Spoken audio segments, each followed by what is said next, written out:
여러분, 우리는 내용이 중요하다고 하지만 결국 보면 설교학에서도 보면 설교학에서도 보면 그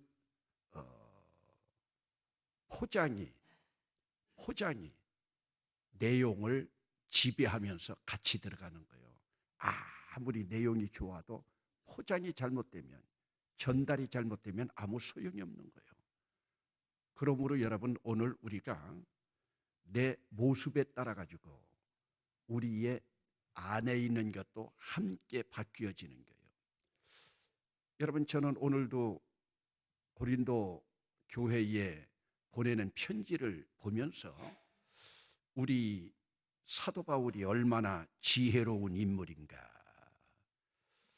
여러분, 그런데 지혜로운 인물이라고 그러는데, 지난 주간에도 여러분들에게 말씀을 드렸지만 솔로몬의 참회록인 전도서 가운데 보면 지혜로운 자와 우매한 자의 차이가 나옵니다. 오늘 새벽기도 시간에도 그 말씀에 대해서 공부했지만은, 지혜로운 자는 형통한 날에는 기뻐하고 곤고한 날에는 뒤돌아본다. 세상의 우매한 자들은 내로남불이에요. 내가 하는 것은 다 로맨스고 남이 하는 것들은 다 불륜이에요.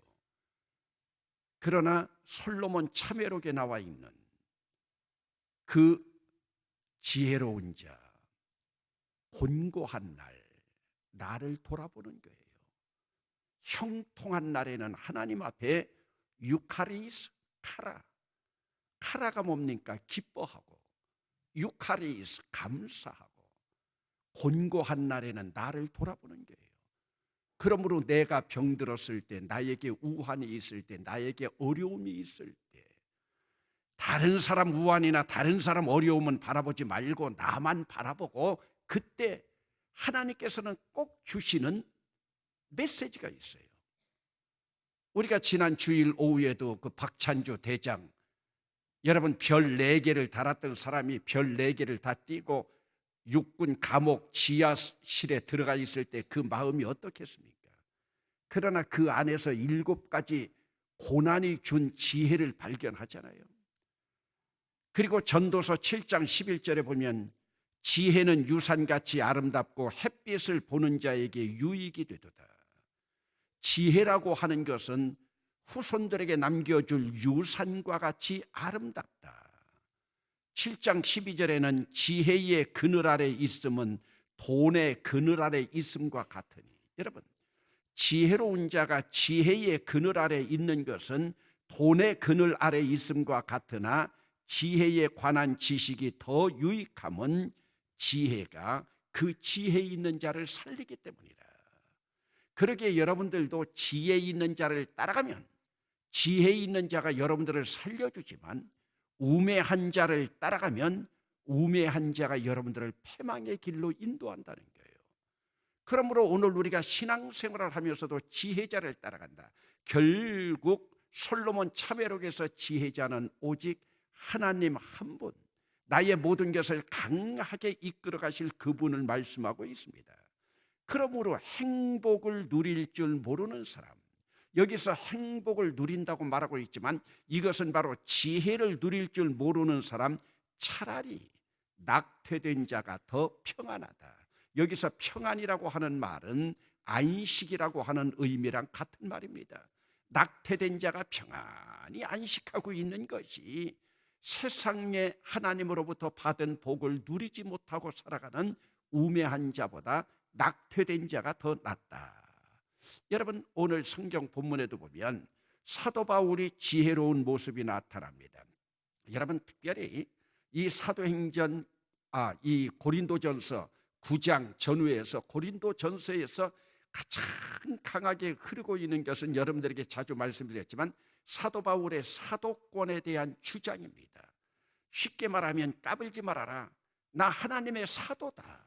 나 예수님의 사도다. 예수님으로부터 임명받은 사도다. 신학교만 나와야 사도냐? 나 하나님으로부터 임명받았다.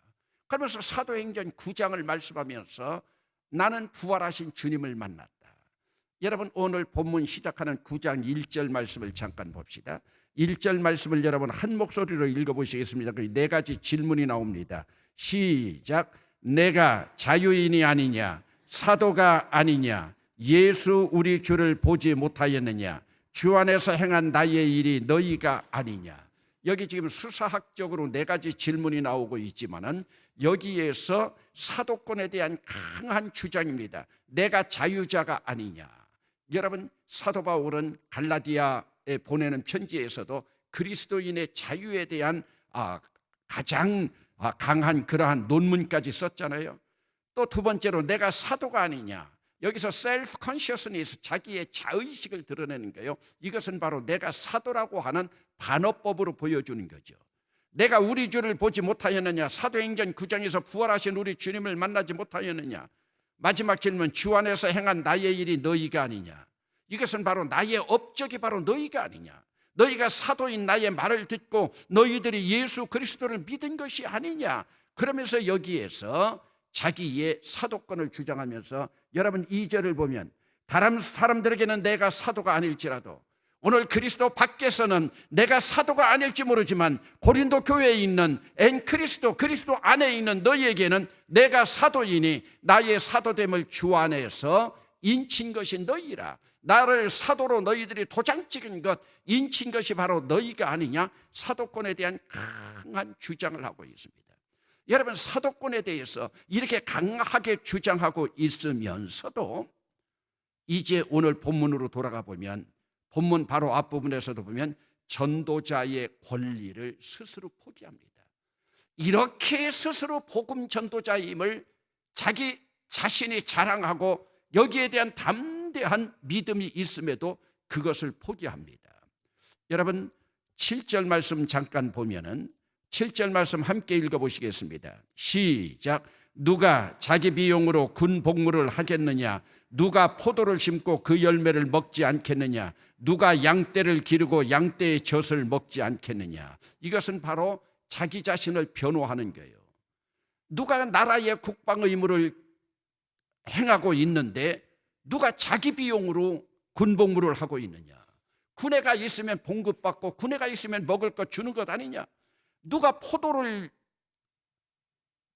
심고 포도 과수원을 하면서 그 열매를 먹지 않고 썩게 내버려 두느냐. 그러면서 그 이후에도 보면 모세의 율법에도 성전에서 일하는 자는 성전에서 나는 열매를 먹고 제단에서 일하는 자는 제단에서 일하는 열매를 먹고, 그러면서 레위인과 아론 계열의 제사장 일을 감당하는 자들도 바로 성전에서 나는 것을 먹는 것이 모세의 율법이다. 그래 여러분, 9장 9절에도 보면 모세의 율법을 직접 토라를 언급하고 있잖아요. 그러나 여기서 반전이 나타나는 것은, 그러나 성전에서 나는 열매를 먹고 제단에서 나는 열매를 먹어야 되지만, 그러나 나는 이 권리까지도 포기하고 자급 전도를 하겠다. 나는 이 권리까지도 포기한다. 여러분, 이미 8장에서 그리스도인의 자유를 말하면서 특별히 8장은 우상 제물에 대한 이야기를 말하고 있습니다. 여러분, 우리가 잘 알겠지만 고린도 교회에는 우상 문제가 상당히 심했어요. 제일 먼저 심했던 것은 파당이고, 그 파당이 뭡니까? 바울파, 아볼로파, 게바파, 그리스도파 네 당으로 나뉘어졌는데, 이제 또 우상의 문제가 있어서 8장에서 우상을 문제를 다루면서 우상잼을 먹어도 좋다. 우리 입으로 들어가는 것은 더러운 것이 하나도 없다. 입에서 나오는 것들이 더러운 것이지 입으로 들어가는 것은, 먹는 것은 죄가 아니다. 그러면서 여러분, 철저하게 째째하게 먹는 것 가지고 그렇게 따지지 말아라. 무엇을 먹건 상관이 없다. 사람의 입으로 들어가는 것에는 더러운 것이 없다. 그러므로 우상잼을 먹어도 된다. 그런데 여기서 또 반전이 일어나잖아요.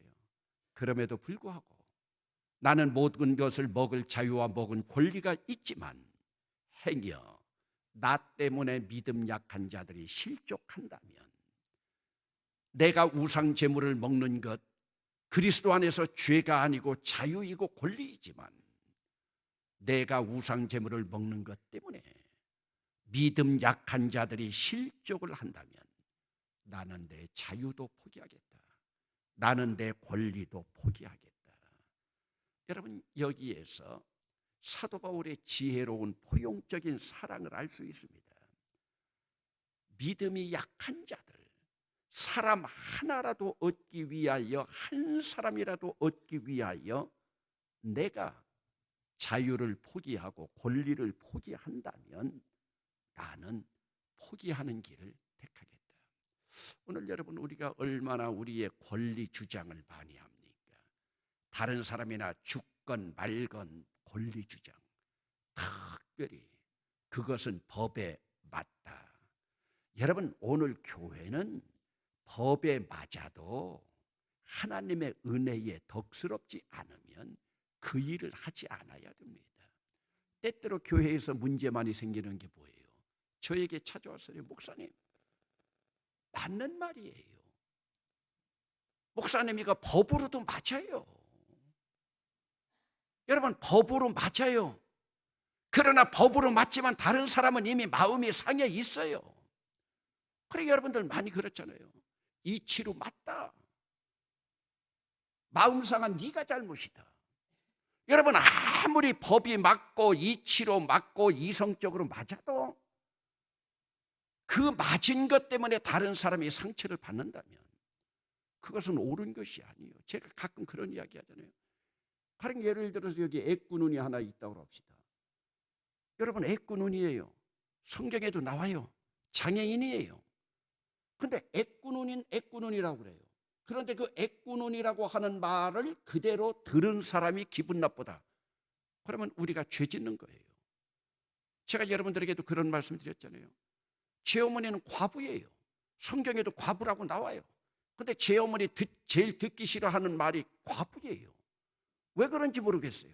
사전에도 나와요. 성경에도 나와요. 그래서 저는 제 어머니한테 과부라고 안 그래요. 그래서 이전에 옥천 교회에서 과부들 모임이 있었는데 그 과부 모임을 저는 과부회라고 하랬더니 제 어머니가 싫대요. 이름 줘달래요. 그래서 반달회라고 했어요. 아버지 계시면 보름달이지만 아버지 안 계시니까 반달회. 이제는 다 쪼그러들어서니까 이제 초승달회로 할까? 왜? 그 회에 있는 사람들이 이제 거의 다 죽고 2명만 살았다고 얼마 전에 그러더라고요. 여러분, 오늘 우리 한번 보세요. 그래서 여러분들에게 말씀드리자면 교회는요, 맞는 말 하는 곳이 아니에요. 바른 말 하는 곳이 아니에요. 그래서 교회는 똑똑한 사람들이 살아가는 게 아니에요. 이렇게 똑똑한 사람들이 바로 뭐냐? 결국은 어리석은 사람이에요. 그러므로 오늘 본문 가운데서도 보면 사도 바울은 여러분 19절 말씀을 한번 읽어보시겠습니다. 왜 그렇게 자기 희생까지 치르고 있는가? 시작. 내가 모든 사람에게서 자유로우나 스스로 모든 사람에게 종이 된 것은 더 많은 사람을 얻고자 함이라. 더 많은 사람을 얻고자 한다고 할 때 여러분 17절에서 여러분들이 상이라고 하는 단어에 동그라미 치세요. 또 18절에도 상이라고 하는 단어에 동그라미 치세요. 그리고 조금 지나가서 24절에 상이라는 단어가 2번 나와요. 원어에는 1번 나오지만 우리 번역에는 2번 나와요. 여러분, 그러면 오늘 본문에서 상이라고 하는 단어가 4번이나 나오는 거예요. 그러면 하나님 앞에 가장 상 받는 것이 무엇이냐? 이것은 바로 더 많은 사람을 얻고자 함이라. 그래서 여러분 오늘 설교 제목이 사람을 얻기 위하여입니다. 여러분, 오늘 우리는 사람을 어떻게 얻습니까? 얼마 전에 전라도 장흥에 살고 있는 제 가까운 친구가 있어요. 그런데 그 친구는 노래를 얼마나 잘하는지 특별히 가곡에 대해서는 참 권위자예요.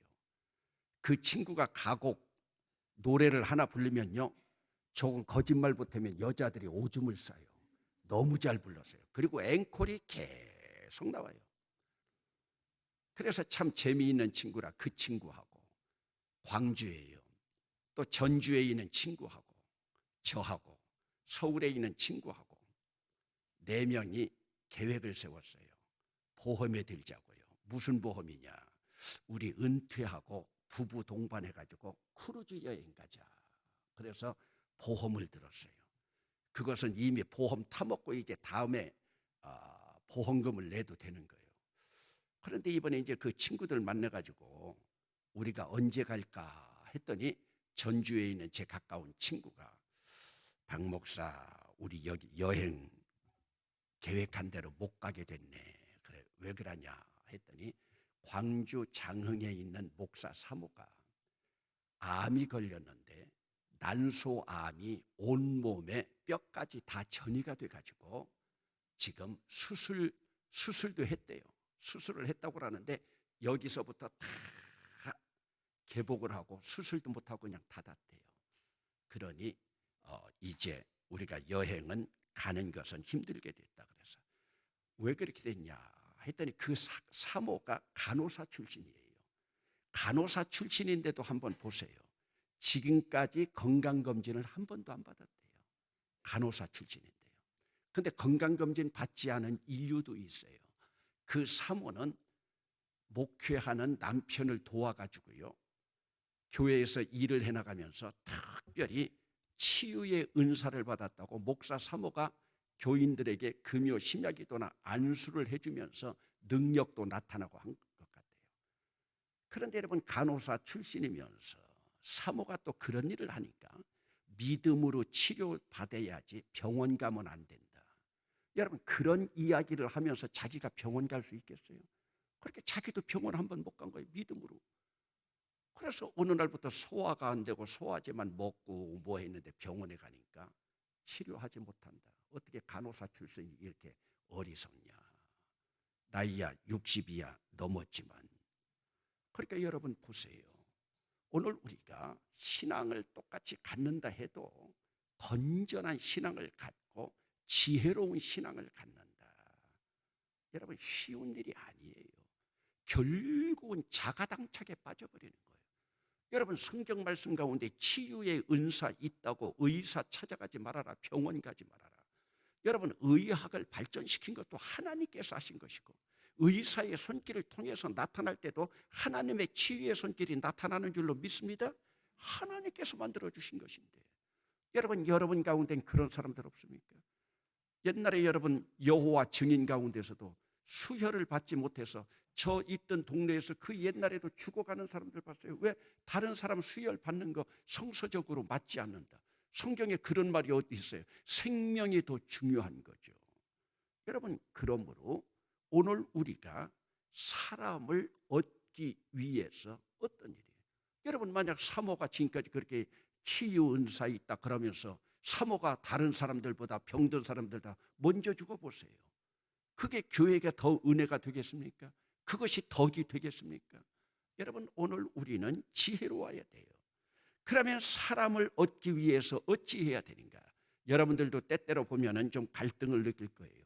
우리 속담에도 이런 말이 있어요. 틀린 말인지 바른 말인지 모르지만은 맑은 물에는 고기가 살지 못한다. 꼿꼿이 올라가는 대나무는 사람들에게 그늘을 주지 못한다. 여러분 보세요. 맑은 물에는 물고기가 살지 못해요. 물고기가 꼬이지 못해요. 여러분들도 너무 맑은 사람들은요, 주변에 사람 안 껴요. 저 혼자 똑똑한 척 하는 사람들 주변에 사람 안 껴요. 어느 정도 흙탕물도 좀 있어야 돼요. 그러면 또 그 말이 맞느냐? 대나무도 보세요. 절개 지킨다고 곧다고 올라가지만은 그늘은 못 주잖아요. 그러나 옛날 시골에 있는 프라타나스 나무 보세요. 얼마나 많은 사람들에게 여름에 그 무더울 때 그늘을 줍니까? 많은 사람들에게 혜택을 주는 거죠. 그런데 여러분, 전도서 7장 16절 가운데 보면은 내일 제가 새벽기도 하려고 하면서 말씀을 준비하다 보니까 거기요, 뭐라고 나오는 줄 아세요? 지나치게 의인이 되지도 말며, 의인 좋아한다고요. 지나치게 의인 되지도 말며, 지나치게 지혜자도 되지 말라, 똑똑이 되지 말라는 말이에요. 어찌하여 스스로 패망하게 하려느냐? 지나친 의인, 지나친 지혜자 패망하는 거예요. 왜요? 이 의인은 어느 의인을 나타내는 거예요? 이 의인은요, 바로 바리새인이나 사두개인처럼 자기만 의롭다고 하고 그 의에 따라서 다른 사람들 판단하고 있는 거예요. 다른 사람들 판단하고 있는 거예요. 지금 문재인 정권이 똑같은 거예요. 자기들 잣대만 가지고 사람 판단하는 거예요. 지난번 조국 사태 봤잖아요. 얼마나 여러분 우리가 시간 허비하면서 물질 허비하면서 보세요. 지금도 마찬가지예요. 자기들의 잣대로만 다 봐요. 자기들의 잣대로만요. 그러니까 오늘 말씀 가운데 여기서도 보면 지나치게 악인이 되지도 말며 지나치게 또 우매한 자도 되지 말라. 어찌하여 기한 전에 죽으려고 하느냐. 지나친 악인이나 지나친 우매한 자는 기한 전에 죽고, 지나친 의인이나 지나친 지혜자 똑똑이도 스스로 패망한다. 여러분, 이것은 바로 오늘 우리가 바리새적인 삶을 살지 말라. 융통성이라고 하면은 이것이 우리가 번역되는 데도 여러 가지 의미가 있지만 그 영어로 보면 flexible. 좀 휠 때는 휠 수도 있고 부러지지 않을 만큼 유연성이 있는 그런 삶을 살으라는 거예요. 여러분, 똑똑하다는 사람들 가보세요. 여러분, 정직하다는 사람들 가보세요. 그 뒷구멍 파봤더니 지난번 조국 그 부인 정경심 그 어머니 이름 안 될 거예요. 박씨라. 보세요, 여러분. 가장 의롭다고 하는 자들, 가장 정의롭다고 하는 자들 들어가 보세요. 얼마나 더럽고 추한지요. 그래서 여러분, 우리 전도서에도 보면은 지나치게 의인 되려고 하지 말라. 그래서 마태복음 7장에 너희들이 의인 되는 그것으로 스스로 너희들이 비판받는다. 여러분, 이 세상에 보세요. 똑똑한 사람들. 예수 믿고 똑똑해졌다고요? 저주요, 저주. 예수 믿으면 하나님의 은혜가 충만해야지 주둥이만 살아가지고요. 그러니까 여러분, 이전에는 여러분 예수 믿는 사람 죽고 나면 주둥이 뜬다고 그러더니 이제는 주둥이도 안 뜨고요, 엉덩이가 뜬대요. 왜? 물에 빠져서도 물고기하고 얘기하느라고요. 그것들이 좋은 이야기가 아니잖아요. 전철에서 싸움박질하고 있는데 할아버지가 지팡이 들고 여기가 교회인 줄 아느냐, 왜 싸우느냐. 여러분, 왜 세상 이미지에 그렇게 박혀 있습니까? 하나님께서 기뻐하실 일입니까? 그러니까 여러분, 교회 다니는 사람들 가운데 보면은 참 꼴불견들이 많다는 말 듣잖아요. 물론 사람이 많이 살기 때문에 이런 사람 저런 사람이 있을 수 있지만, 그러나 여러분 때때로 보면요, 항존직들까지도 꼬여가지고요. 이번 박찬주 장로 와가지고 뭐 개편한 세상 그런 병원, 개편한 병원 있다고 하는 이야기 들었지만요, 저는요 시내 다닐 때 보면요, 속 편한 내과, 참 사람들 편하게 해주는 사람, 제발 장례식에 가서도 저 속 편하게 안 한다고 생각하는 사람 밥 먹을 때 제 옆자리 와서 좀 앉지 마세요. 저는요 다른 사람들 무조건 제 옆에 와서 앉게 해주는 거 저 싫어요. 저도 젊은 사람들 옆에서 속 편하게 밥 먹고 싶어요. 여러분 한번 보세요. 나는 나에 대해서는 굉장히 너그러워요. 왜? 속 편한 사람인 줄 생각하고요. 여러분, 예수 믿는 사람은 사람을 얻는 겁니다. 지난 주일날에도요, 우리 전도단에도 애쓰고 여러분들 애썼지만요, 정확하게는 저한테 명단 올라온 게 59명 사람을 얻었어요. 지난 주일날 59명 사람들이 왔어요. 이제 다음 주일날 그분들이 어떻게 올지 모르지만은 오늘 우리가 사도 바울처럼 나는 많은 사람을 얻고자 함이라. 그래서 내 권리도 내 자유도 포기하면서 그는 포용적인 사랑으로 관용으로 드러내지 않습니까? 여러분, 마우라 야이꼬가 쓴 소설 가운데 유명한 빙점이라고 하는 소설이 있죠. 저는 고등학교 때 이 소설을 읽고 감동받고 몇 번을 읽어봤지만은 그 마지막 부분에 보면 주인공 여인이 자신이 첩의 딸이라고 하는 것을 알고 자살하기 위하여 눈길을 마지막으로 걸어갑니다. 언덕에 올라가서 자기가 돌아온 눈길의 발자국을 보니까 자기는 바른 길로 걸어온다고 걸어왔는데 뒤돌아보니까 발자국이 빗둘 자기 생각과 다르게 비뚤비뚤 나 있는 거예요. 그 모습을 바라보면서 그는 자기 어머니를 용서하는 계기로 삼습니다. 여러분, 인간은 올바르게 살려고 한다 할지라도 비뚤어진 발자국과 같은 삶을 살아갈 수밖에 없는데, 그러한 타인의 삶에 얼만큼 관대하게. 그래서 여러분, 엄밀한 의미에 보면 이 뒤에 이어지는 말씀을 보면 사도 바울은 사람을 얻을 수만 있다면 유대인에게는 유대인같이, 이방인에게는 이방인같이, 좀 죄송하지만 이걸 다른 방법으로 해석하면 술 마시는 사람에게는 술 마시는 사람처럼, 어려운 사람에게는 어려운 사람처럼, 더러운 사람에게는 더러운 사람처럼 사람을 얻을 수만 있다면, 사도 바울의 플렉서블, 유연성이 있는, 그러기에 오늘 사도 바울은 참으로 지혜로운 사람이에요. 여러분, 오늘 여러분들은 여러분 가까이 있는 사람도 점점 멀리 떨어집니까? 아니면 멀리 떨어져 있는 사람도 여러분 주변에 모여지고 있습니까? 예수 잘 믿는 건 사람을 얻는 거예요. 생명 나부는 사람을 끌어모으는 것이지 있는 사람도 버리는 게 아니에요. 여러분, 지식의 나무는 있는 사람도 자꾸 멀리 보냅니다.